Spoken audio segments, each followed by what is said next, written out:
Hey everyone, and welcome to the Hyper Casual Game panel on the topic of how to monetize effectively and sustainably in hyper casual games.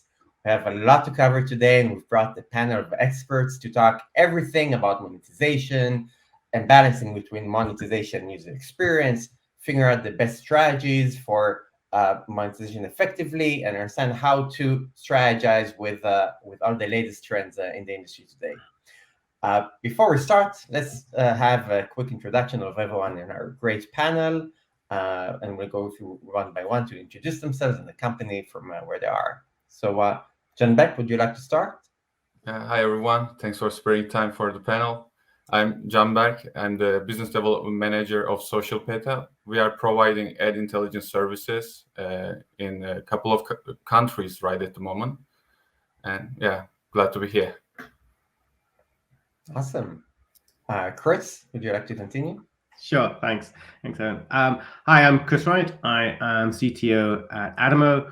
We are an ad tech company for mobile games. Specifically, we provide in-gameplay ads, so ads that appear directly in the game, on dashboards, in racing games, that type of thing. Obviously, a lot wider than that, but we're doing games that directly appear in the actual gameplay rather than separate to the game.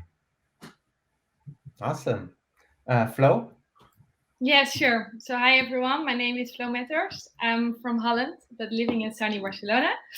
I'm the Director of Growth of EMEA at Smadex, and Smadex is a mobile DSP that provides, of course, programmatic solutions for user acquisition and upper funnel branding campaigns, as well as my first time speaking in a panel, so I'm a little bit nervous, so bear with me. Doing very well so far, Flo. So definitely. Yeah, introducing myself. This is something that I can. Yeah, sounds good. And last but not least, Mike. Cheers. Yeah. Hey everyone. I'm Michael. I'm CEO and co-founder of GameBake. And GameBake, simply put, is a platform agnostic SDK-less technology that's helping developers and publishers bring their games over from iOS and Google Play into brand new channels. From Huawei, Samsung, and more. Into H5 channels as well, instant gaming platforms, and so on. Glad to be here. I'm looking forward to it. Awesome. And for myself, I'm Eran Friedman. I'm the CTO and co-founder at Singular. We're the mobile marketing and attribution analytics platform working with the leading brands globally. And know all about measurement, attribution, iOS 14, and everything on these parts. Happy to provide more details there. So as you can see, we have a broad range of panels from the ad intelligence space to mobile DSPs, programmatic, monetization, from across the board. Happy to answer any questions that you might have. So we'll start with kind of setting the stage. But before we dive into the topics, everyone can feel free to post any questions you might have. And if we have a bit more spare time in the end, we'll be happy to just answer anything that you have in mind. Okay. So just to start to set the stage, let's talk about the initial challenges of how to monetize effectively and sustainably in hyper-casual. So we all know that hyper-casual gaming has seen massive growth these last few years. And we know that some of the big wins and opportunities of ad monetizations are there, but there are also some challenges on how to really effectively grow your business. So let's start with just the open question for the forum on what do you feel are the biggest challenges that ad monetization managers have today when they're trying to strategize their business? Canberk, would you like to start? Yeah, sure. Yeah. As you said, the hyper casual games, the industry actually is really sparkling recently. And we see that there are also big challenges for monetization because of the market is really competitive right at the moment. Also, because of the pandemic. And also we split the how before pandemic and after pandemic. Okay, maybe it's not right to say that it's after pandemic, but we see the effect is getting less right now in the market, and that's why this situation was pushing the market. Also, the hybrid casual games from hyper casual games, because monetization currently is really difficult. Also, at the beginning of the last year.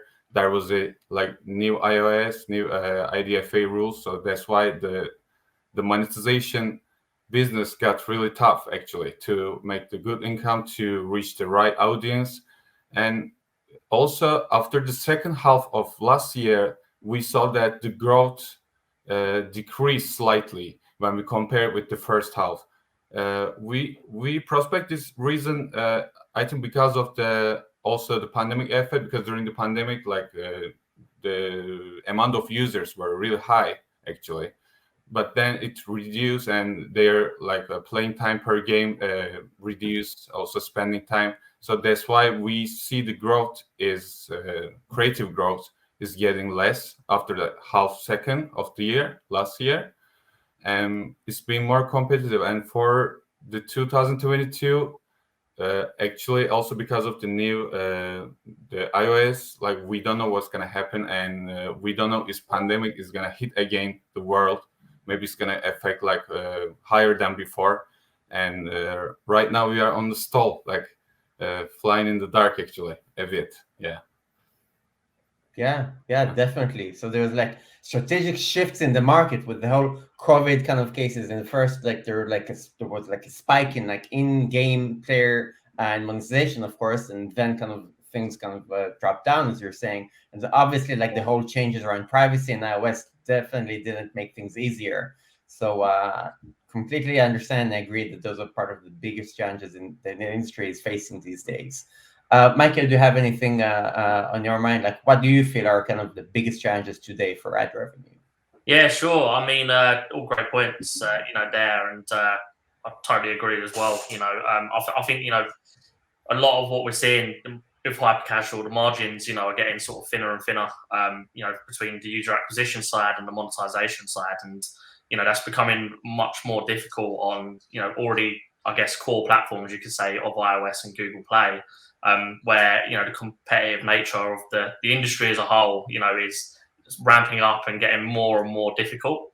But especially in the the hyper casual space, it's definitely one of the most competitive categories, I would say, in the industry. I guess for us, how we're kind of looking at with what we're doing, the technology that we have is we've seen a massive rise in alternative platforms. Be that Android stores with the likes of Huawei and stuff. And also, looking into H5 platforms, the rise of sort of Snap games, Facebook Instant, and so on, that are really picking up now. And we've seen, a big shift and a lot of interest from, some of the top hyper casual publishers and developers out there that are, I think, trying to sort of navigate around the challenges that we're starting to face in hyper casual by trying to spread that net like a little bit wider, I think. And try to find where the users are going. I wouldn't say there's been a drop in users in general. I think it's just a drop in users on iOS and Google Play, so to say, a little bit.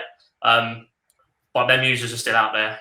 They're still on other platforms, and it's just about basically finding a way to, I guess, sustainably and commercially viable way as well to actually go and find them users, get onto them platforms, and then monetize them once you are there. So yeah, I think for our approach is a little bit different, sort of looking at distribution, but I think it all kind of falls under the same banner of what monetization managers would be looking for. And at the end of the day, that is more users that they can show more ads to, and even purchases and stuff as well. So yeah, about finding them users and getting in front of them as much as they possibly can.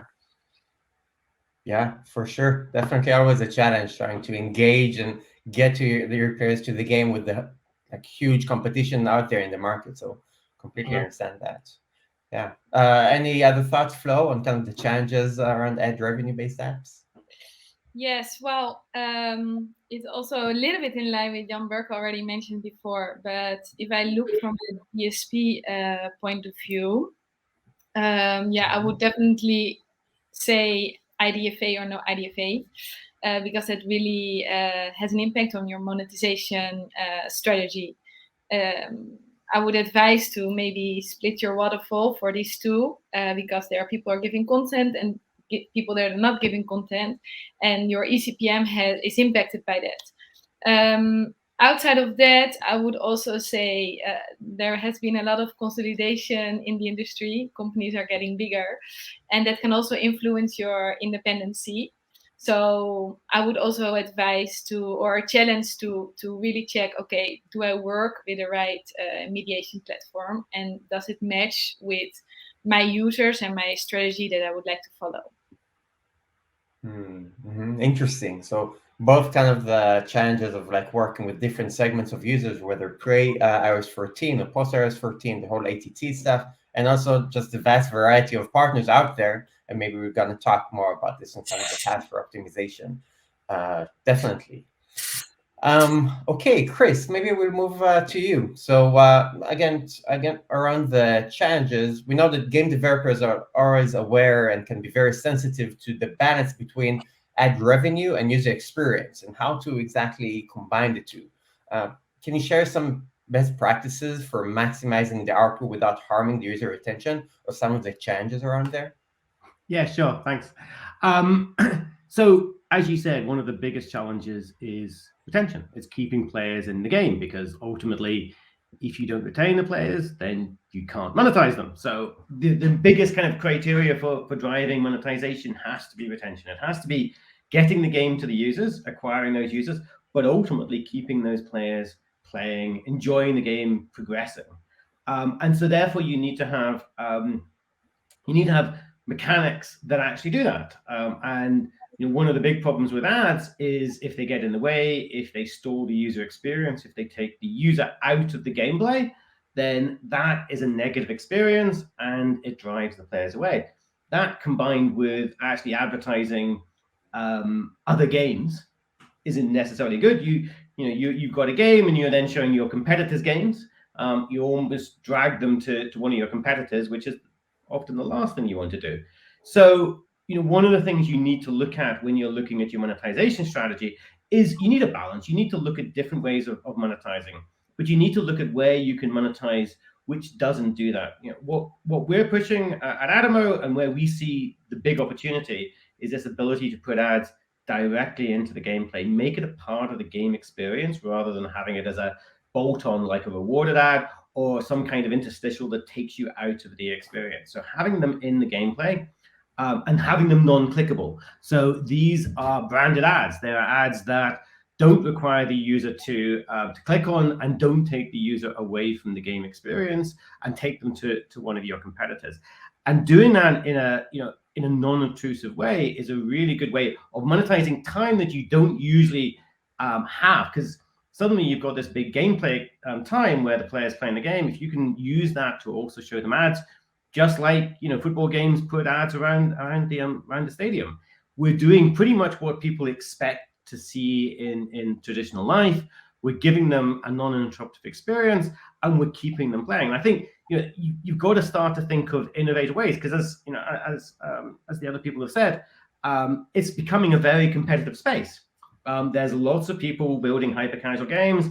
There's lots of ways of trying to monetize. There's some really big players now, and some very successful players who've done very well out of delivering ads, like Unity ads, etc., who are really kind of building a big market out of this. So to differentiate, you need to look at different ways of doing it. How do you hit your players in a slightly different way rather than just trying to compete with these big players? And how, for the game developer, how do they use the real estate they have in the game to maximize the opportunity to make money without pushing them out and without forcing them either not to come back or, even worse, to go to one of their competitors?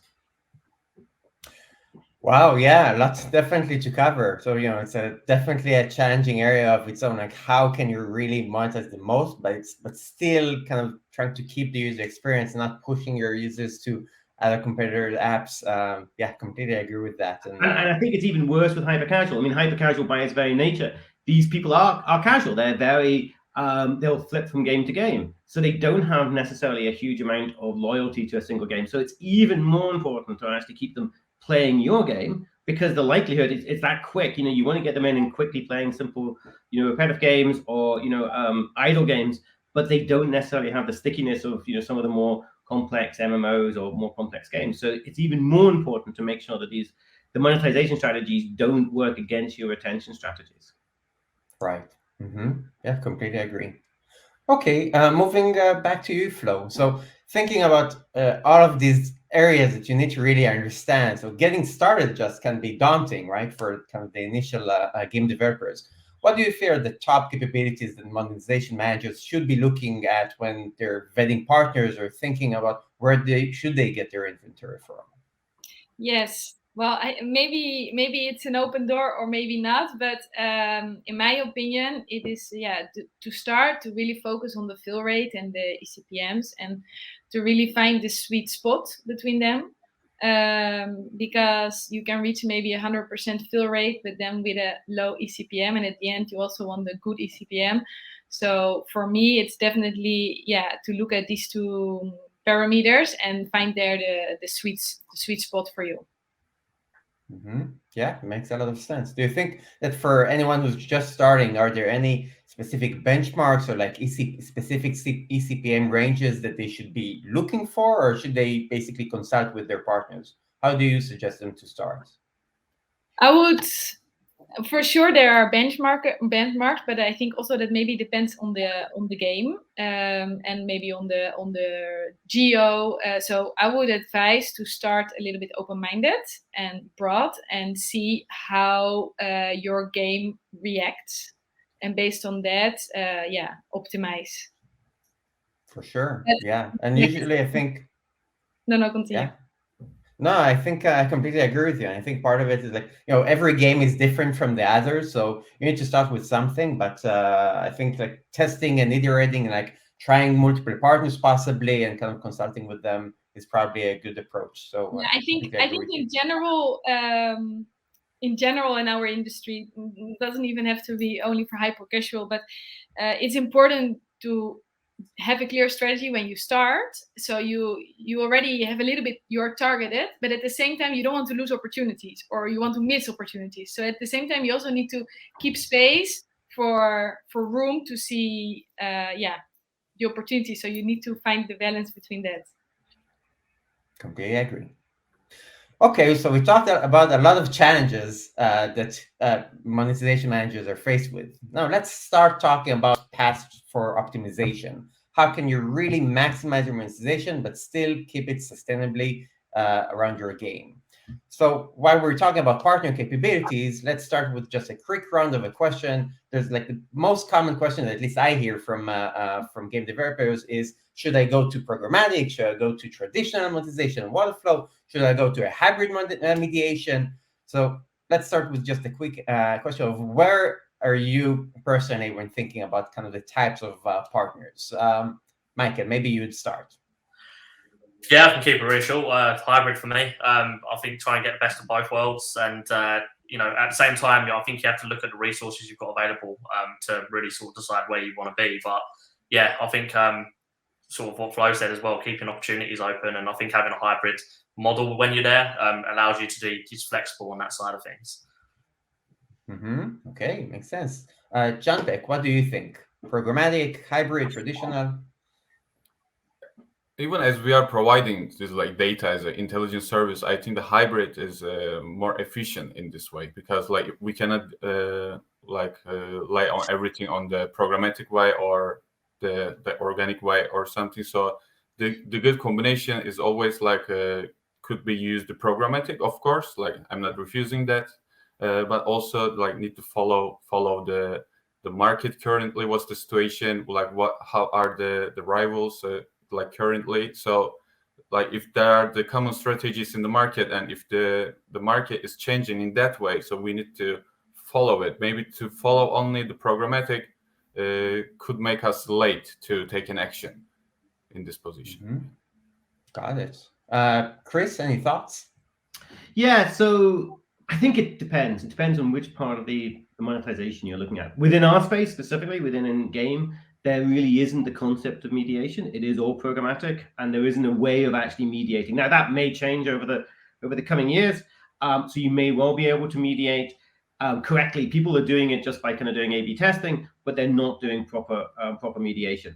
And mediation is a difficult thing to do. It's not particularly efficient. Ultimately, and I think probably people will agree, programmatic, if you get programmatic right, then it should work the best because it has the most data, it controls it, it does it correctly. The problem is that you can't guarantee that you get access to all the sources. So, the ideal is to have programmatic, Obviously, mediation gives you a wider set of access to monetization partners, especially if they don't all connect. But certain different kinds of monetization may or may not have it at the moment.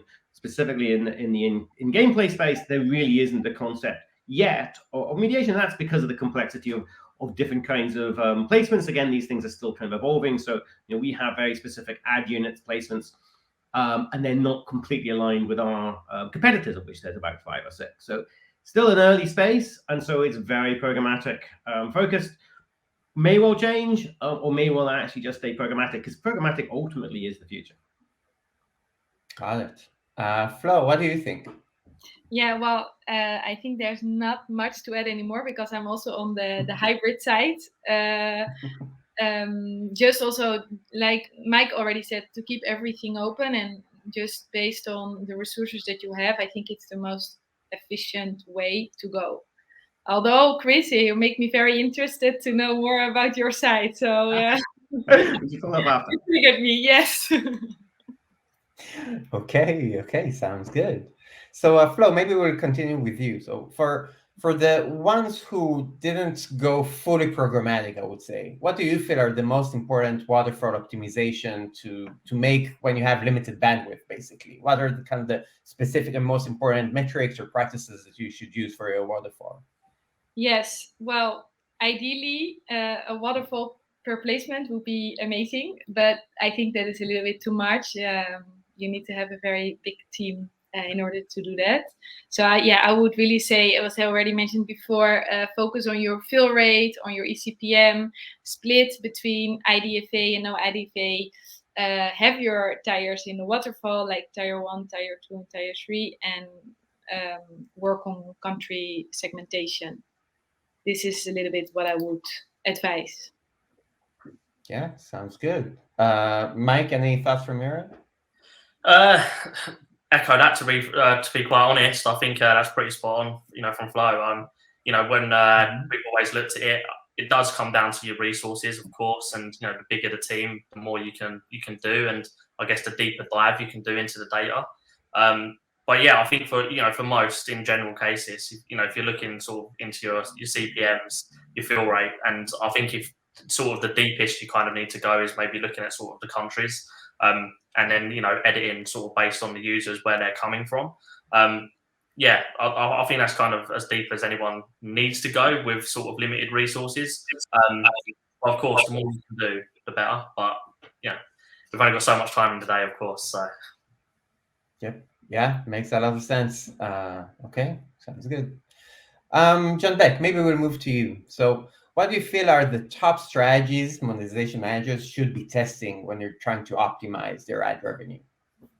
I want to give some examples in this subject for the mid-level and the starter level of studios, because as they don't have like so big budget and team, so they won't have a chance to try all the strategies like one by one, and they won't be able to like test a lot of like strategies like at the same time. So I would highly recommend to follow not the same but the similar strategies with the similar genres of the games, especially for the hyper casual, because there are the leading companies for the sector, and there are the other companies that are coming after, and the big publishers. So when we see the impression rates of these strategies, so this is giving a big clue for us. It's a good guide actually. So you won't need to spend so much time for that, or your budget to find the correct like marketing strategy or like a placement strategy.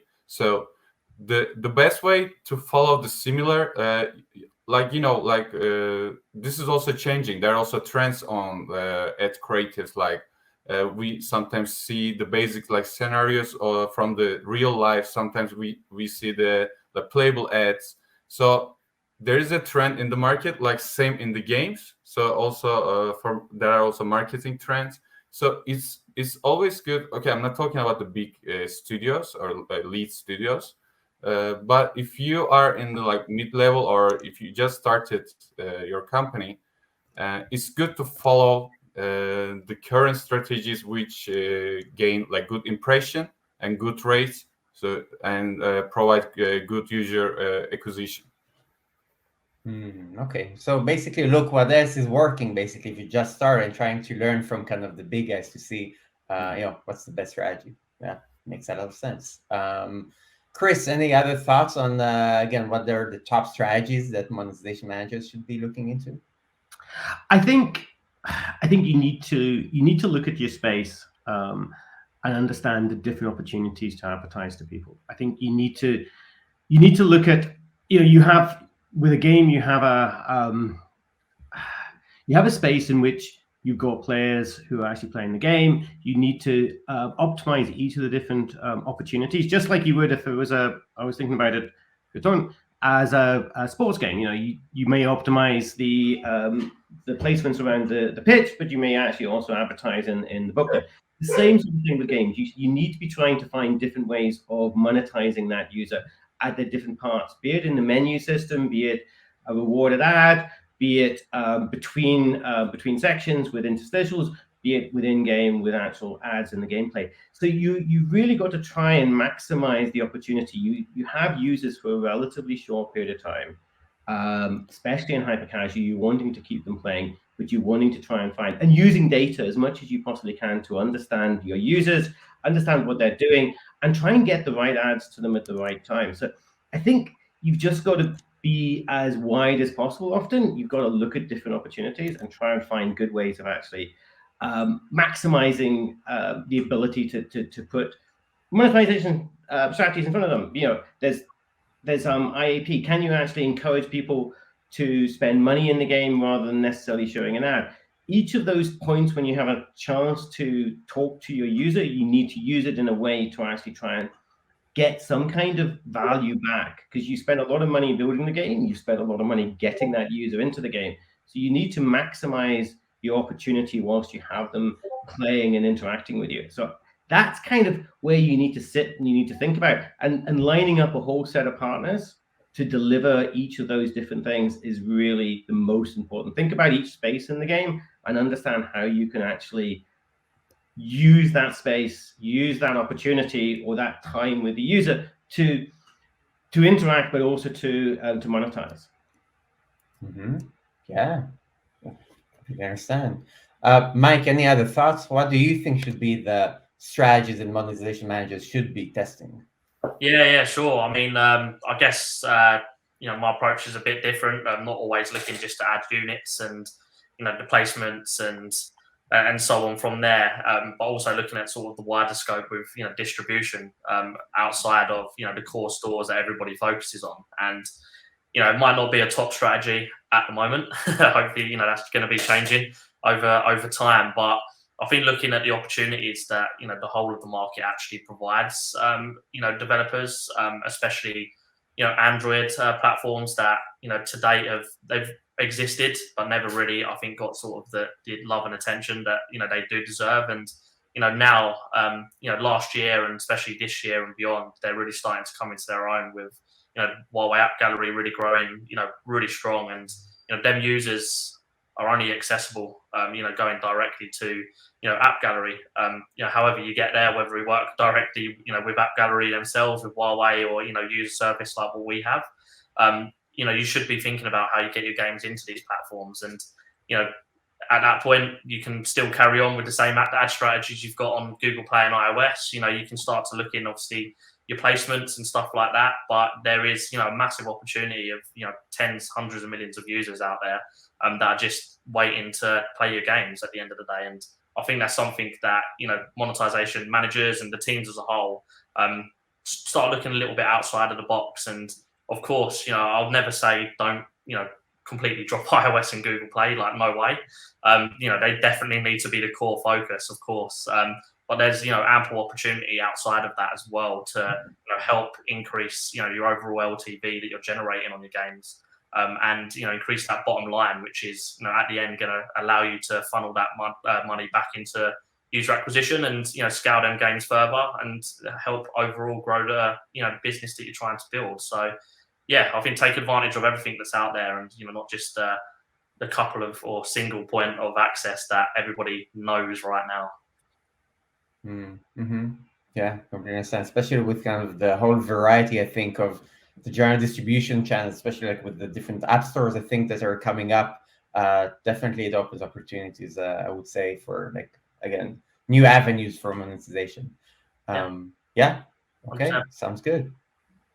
Okay, so Chris, maybe we'll get back to you. You talked earlier about kind of the need to really try to get as much value from each user once they get to the actual app and like engage with them in different means.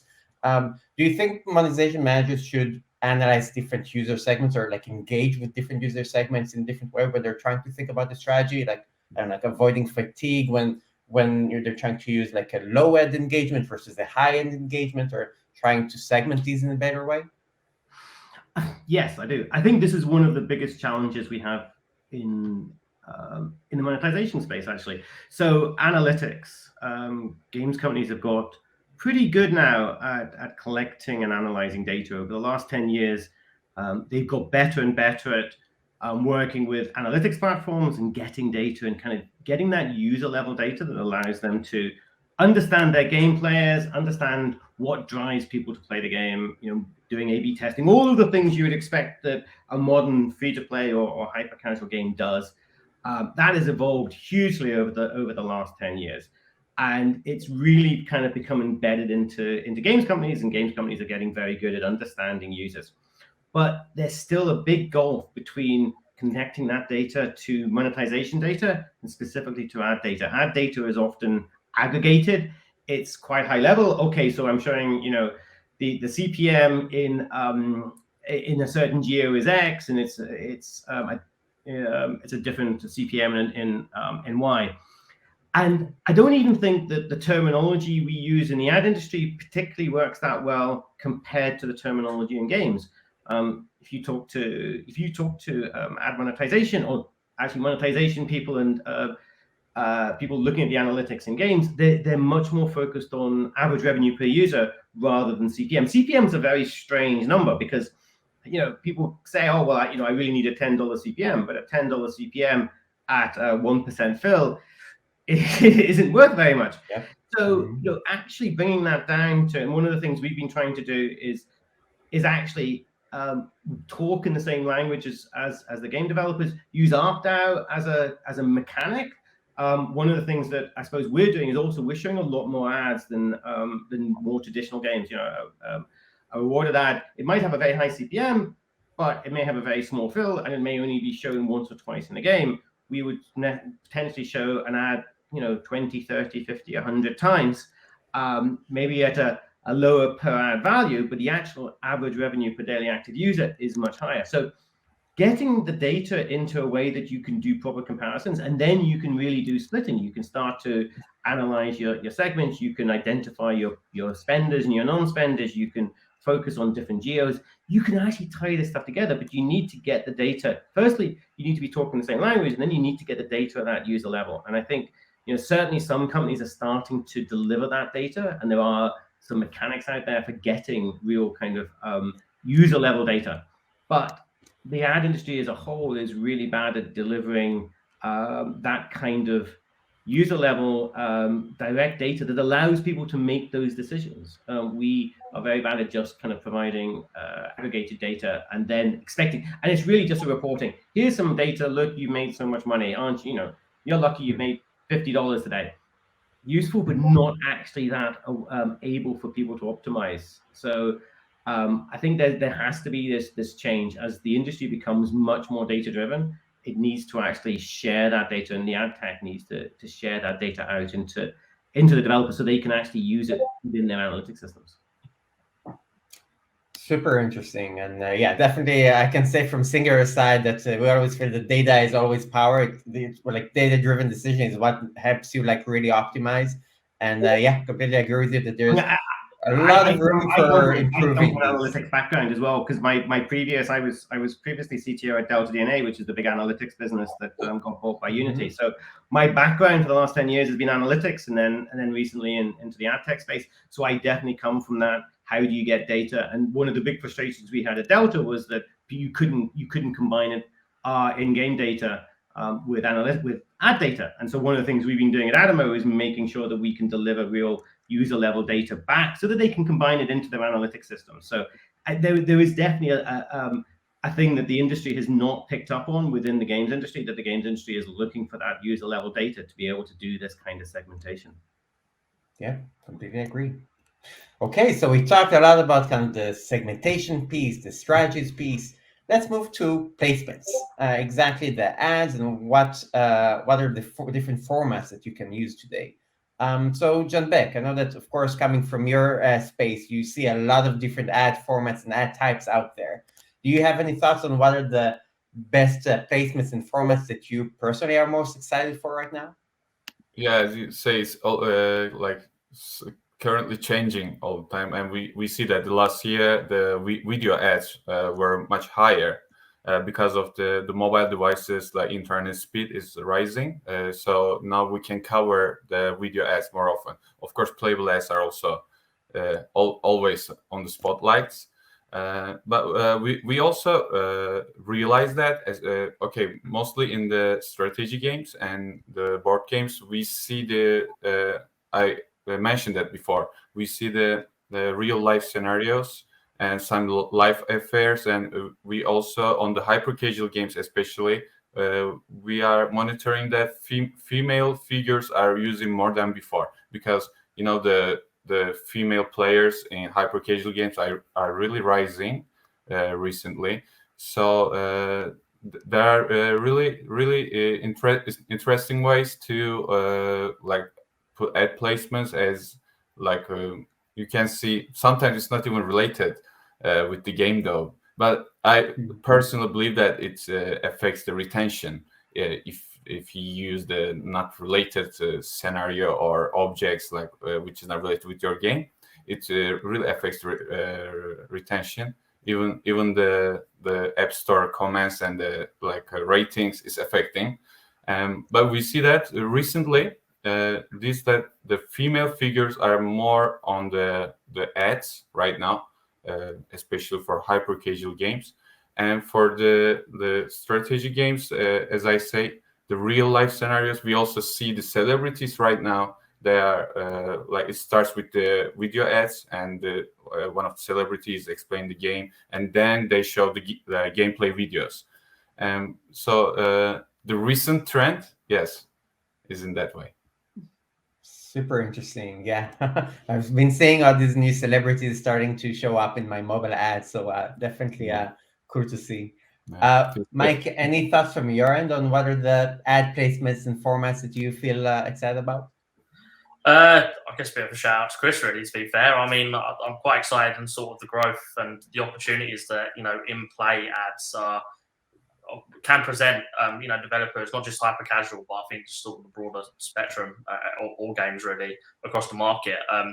But yeah, I mean, there's always the conversation, of how many ads should you show in the game, for example, and how many placements should you have? How does it then affect the retention? And I think this ad unit is what allows you to try to monetize in a new way, and try to keep users in the game, keep them retained in your games as well, while still being able to monetize them in a bit more of a subtle way. So yeah, for me, I think it's quite an exciting sort of area, and it's really interesting to see what's happening, what's being built, and hopefully we can start to see fill rates and stuff go up in that side of things as well, so we can start to rely on it a bit more as a core revenue stream rather than a side stream of revenue for games at the moment. But I think everything takes a bit of time, but it's definitely growing and going in the right direction. I think these formats, and even looking into sort of audio ads and stuff as well. There's some clever stuff that's being built and happening out there, and I think over time you're going to see them growing more and more. Not that they're going to replace rewarded ads and stuff, of course, but they're definitely going to become, I think, a greater part of the monetization strategy that developers, monetization teams have, and be a growing portion of revenue overall for games as well. And I think hyper casual gaming itself is a prime area to really take advantage of it, because every little bit helps really with the hyper casual games. And yeah, the more you can obviously sort of get from users revenue wise, I think the better overall. So yeah, that's definitely something I'm keeping my eye on 100%. Okay, yeah, super interesting. So let's move on to the more advanced topics around optimizing strategies for maximizing your revenue. One of the interesting questions that I hear about is about these unicorn ad waves people. It's the 20% of the app users who generate 80% of the app's revenue. And a lot of the questions are, how can I find even these users or understand how I can drive them to my app? Flo, maybe I'll direct that question to you. Do you have any thoughts or best practices on how you can acquire these type of waves? Yes, yes and no. It's always a very interesting question.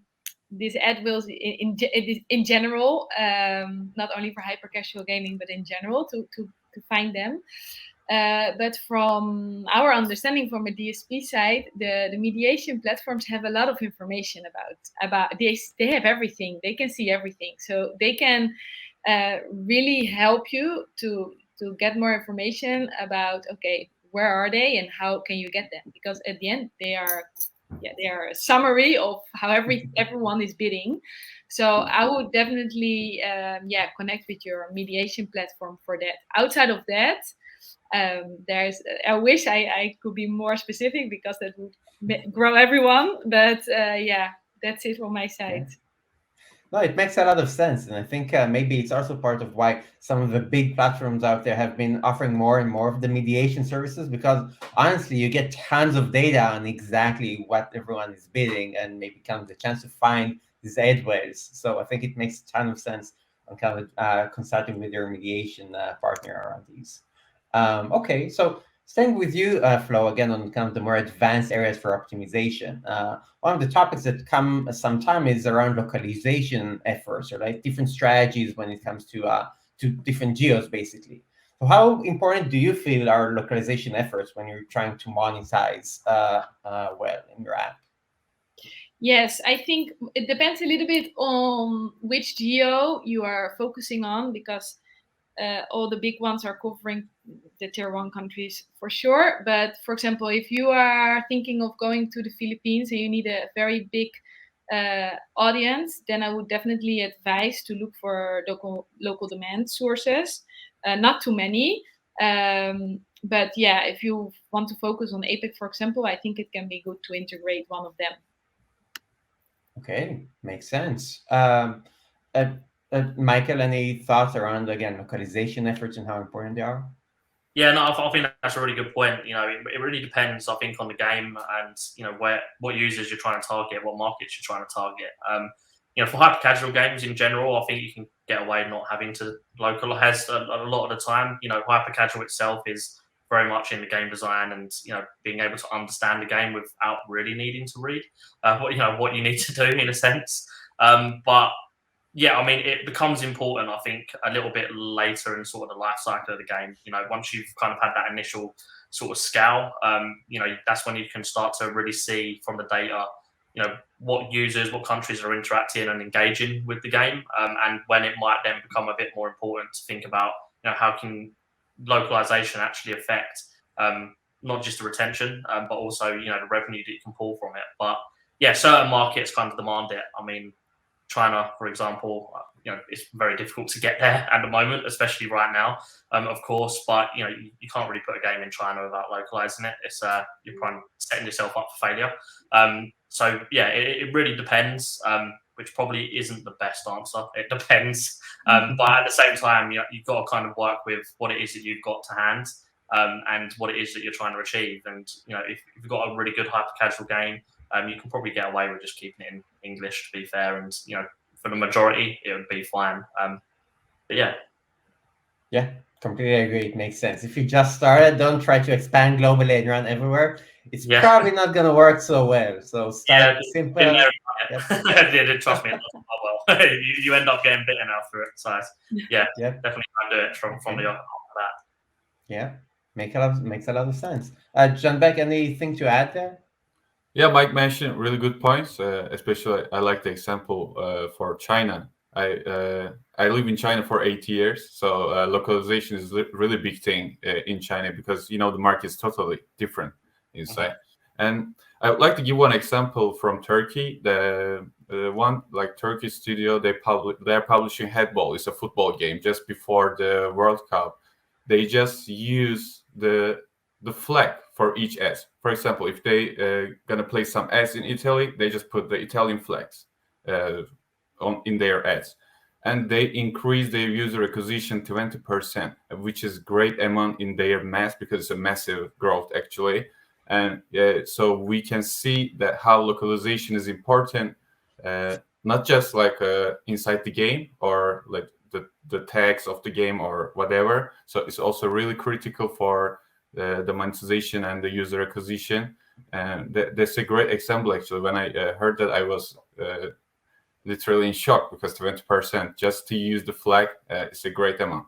And because of the World Cup also, the atmosphere is being different in the world before the World Cup, so everybody is excited for their countries support, and they just hit the right button at the right time.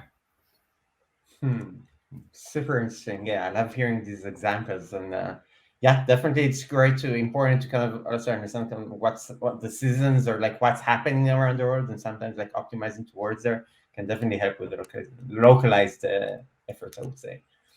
Okay, so John, maybe we'll stay with you and talk about other kind of providers and tools that you can potentially use for optimization of monetization. So what do you feel are kind of the critical tools or any emerging tools that can really help you build a good stack for optimizing your monetization? Actually, we are one of those tools. Yeah, it's not like optimizing, but we are providing the data to optimize your own strategy. Like there are also tools that they're optimizing your like CPI, CPM by the AI, and so we are like gathering all this data, like not only for the cost. So we also have the cost part, and for the ad creatives, app insight, which is really critical, that you can also need to review your competitor insight, like which network they're focused on, like what kind of creatives they focus on to get in the game and to keep your games fresh. And so if you also, not the like current games, if you are planning to publish a new game, it's also like good data actually to get. We are providing these data, and we are also like reporting the studios about their reports if they want, like about their games, so if they want about their competitors, to follow up these metrics. So if something goes wrong, like we are just avoiding the things to get worse actually. So if it is going good, so we explain that, okay, the strategy is going good, and so the app is rising. So of course I have to say that these tools are important, not only because I'm working in SocialPeta. Yeah. Of course, no, definitely ad intelligence is definitely useful thing for like optimizing your like your general strategy. Okay, Chris, any thoughts on what do you feel are like good tools or providers or types of solutions you should use for your monetization strategy? I think I kind of have to agree. I mean, I think ultimately it's about data, isn't it? It's about understanding. The more you can understand about the ecosystem you're in and about the users, the better position you're in. So if you can, anything from insight analytics that tells you about what the app is doing and how it's kind of interacting in the wider space. Your analytics platform is absolutely key to this. Anything that allows you to better understand what's going on and how to optimize and test and learn as well. You need tools that don't just give you the ability to get access to the data, because data itself is interesting, but you have to have actionable data. You have to have an ability to actually do something with that data. And I think whenever you actually, as a monetization or anything within that game space, you need to be thinking about why you're collecting that, what are you going to do with it, and how do you optimize to actually improve the end result. So they should always have an aim goal, and there should always be ways of test and learn. If you can do that, and getting stuff into one single place, one ability to look across a single view of the world is where you want to be. You want to be able to understand how your app sits within the ecosystem. You want to understand what are the known unknowns as well. What are the areas that you're not hitting? What if as Mike was kind of saying about his stuff, if you can get into other other distribution mechanisms, that's great. Those are opportunities to drive more revenue. So you need to look at not just the small piece of data you have, the store you're in at the moment and the game that you have, but you need to look wider than that. You need to understand how you can optimize what you have and how do you then take that forward. If you've got multiple games, how can you take users from one game to another game and actually flow your high value users between games? All of these things gives you the ability to really optimize the game you're in, or even the set of games, and think of it as a range of different games and try and move players between them, because if you can do that, you can increase the revenue across your whole portfolio. So there's lots of things you can do if you have the data and if you have the ability to look at that data in a kind of coherent way. So data is probably the most important thing that you've got to have, a way of looking at that and making sure that all the tools that you have plug into that, so that you can actually look at it from one place, rather than looking at, if you're always looking at aggregate data or you're not being able to tie this stuff together, then you're it's like doing everything with one hand behind your back. So that is the most important thing, making sure that things are compatible. You have the tools, but that the tools work together so that you have a consistent view of what you're trying to achieve. Yeah, super interesting. Mike, anything else to add, like around the existing solutions or providers out there when you're trying to build your stack and optimize monetization? Yeah, I mean, I don't really need to go, I think, anymore on the data side of things and the importance of it, and actually having the tools set up in a way where you can actually do something with that data rather than just being sitting there in front of you. But I think from, I guess, sort of the angle GameBake's taking within distribution, but it's trying to automate stuff and finding tools that can automate certain aspects of what you're doing as well. What we're building, what we've built is like automating the distribution and making that a lot simpler for developers, publishers, to get their games into new channels where they can then look into how they can monetize and use the data they then collect from them channels to monetize their games across a much broader spectrum of channels that are out there. But it's not just the distribution side. There's tools out there for the user acquisition side, monetization as well when you're building waterfalls. And I'm not saying they're the best tools out there that you should be using, but I think especially with smaller studios, being able to automate certain processes just allows you to focus a lot more on more specific areas of your business and of the games themselves. The more focus you have, obviously, in the specific area, the better you can do it. So stuff that can be automated, definitely should be. Of course, distribution is one of them, and that's what we're pushing with. But even looking into the marketing side of things, and also just the pulling of data as well, and making sure, as Chris said, everything is brought into one central hub, basically. But automating that process, so you're not sitting there downloading CSVs, for example, and just spend a whole day downloading them, then uploading them, just to realise that you've messed something up somewhere and you've got to redo the whole process again. Gone are them days. You should really be looking at tools where you can automate that process and make it as easy for yourself, really, to grow your games and scale your games, which at the end of the day is what we're all here to do and all wanting to do in the industry. So yeah, automation for me, I think, is just as important part as data itself. Yeah, completely agree there. Okay, so I think we have maybe time for one more question before we get to the top takeaways from the session and the top advice that you might have, that all of the panelists have for monetization managers. So just to finish with kind of the last question, Flo, how are you working today with brands when they try to measure their ad revenue and understand their return on acquisition? Do you have any practices, or do you see any challenges for helping them measure the actual return on their efforts? Well, from a DSP point of view, we are really working there with the MMP because since a few years, they're able to share this information. Before it was, I think, only the mediation platforms, and now also the MMPs are able to share that. So on our side, we are working close with the MMP for that. Okay, yeah, makes sense. And from coming from the MMP side, I know that we're working very closely with the DSPs, of course, to try to share as much information to really optimize for ad revenue and ROAS. So definitely makes sense. Chris, anything else to add there? So yeah, I mean, we're slightly different in that because we're not performance, so we don't have clicks, so we don't have that direct connection and attribution mechanics.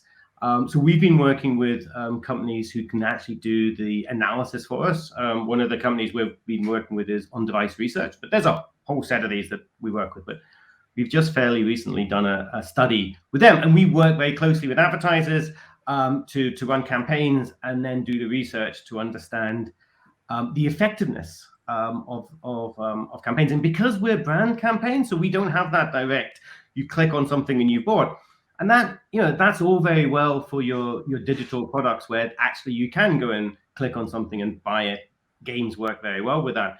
But you can't really do that if you're buying a can of Coke or even a car.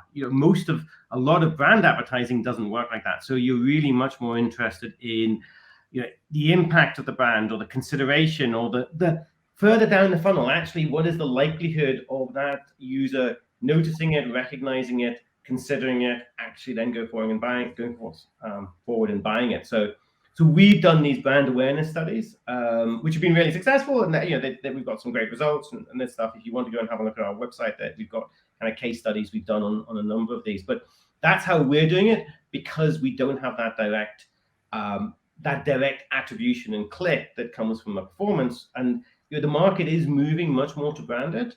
The big brands they have to get into games, because you can't advertise on TV anymore because the TV market is much smaller. Web is disappearing. Where are the millennials? Where are people interacting with and spending their time? They're spending their time on mobile. Biggest thing on mobile is games. So this is where the market is, and the brands know that. So they're actually having to move into this and wanting to move into their space. So giving them the ability to measure the effectiveness of their brand is key. So companies like Comcast, On-Device Research, there's a whole set of these guys who are doing this kind of research specifically for the big brands, but it flows down to smaller brands as well. Mm-hmm. Yeah. Okay.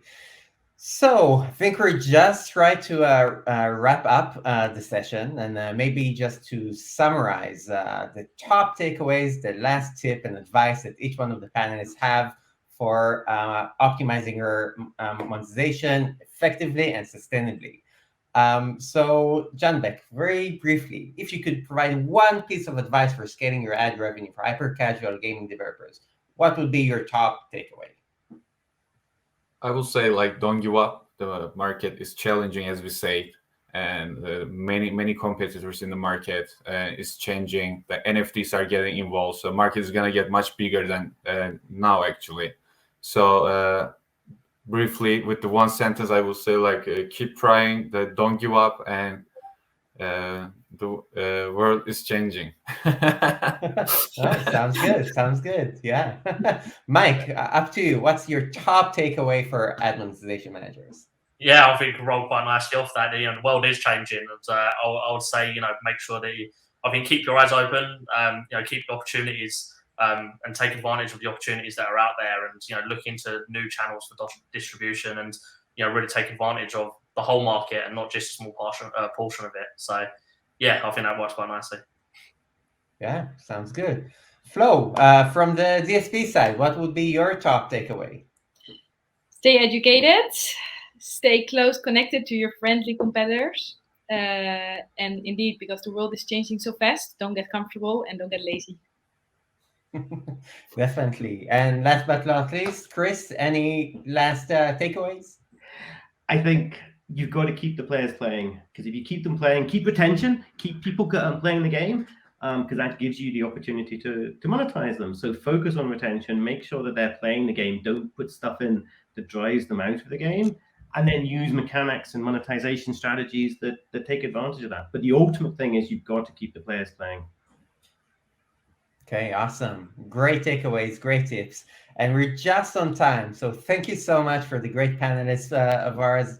I was Eran, a CTO at Singular. We had Flo coming from Smadex. We had Chris, the CTO of AdInMo. We had Mike from GameBake, and GameBake from SocialPeta. Thank you, the panelists, and thank you for everyone who's been listening to us. Until next time.